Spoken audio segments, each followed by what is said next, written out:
Zohran Mamdani.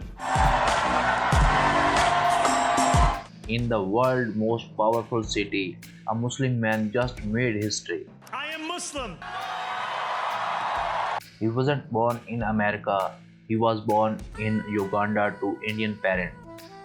His mother, Meera Nair, a world famous filmmaker, his father, Mahmood Mamdani, a respected scholar, and today Zohran Mamdani stands as New York's first South Asian mayor. A man once called an outsider, now lead a city that never sleeps.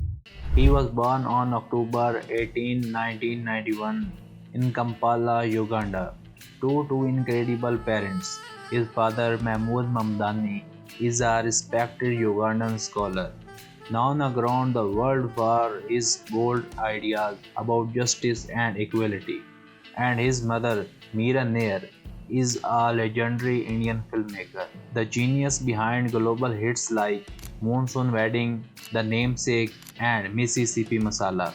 They met in Uganda in the late 1980s, fell in love, and get married in 1991, the very same year Zoran was born. When Zoran was just a kid, the family moved to New York City,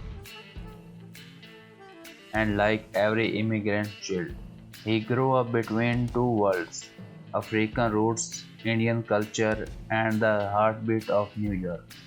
He studied at the Bank Street School for Children, later joined Bronx High School of Science, and then graduated from Bowdoin College in Maine with a degree in Africana Studies. That's where his journey really began.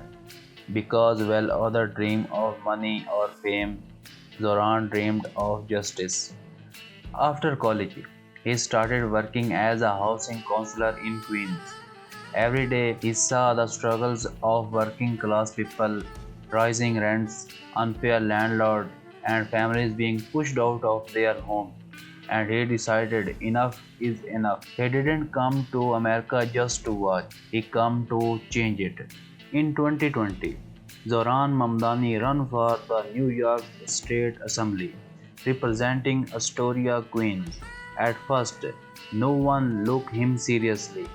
He wasn't backed by billionaires or big political parties, just people, ordinary New Yorkers, who believed in his message, homes not handcuffs. And then the impossible happened. He won by a huge margin. A Muslim South Asian Ugandan born man defeating the old political system right in the heart of New York. Today, Zoran Mamdani is more than a politician. He is a symbol of how power in America is shifting. He speaks out against racism, Islamophobia, and housing inequality, and he is not afraid to challenge the powerful. From Uganda to New York, from a dreamer to a leader. This is Zoran Mamdani, the man rewriting what it means to be an American. If one man can rise from the streets of Kampala to lead New York, imagine what you can do. Subscribe for more powerful stories that the world needs to hear.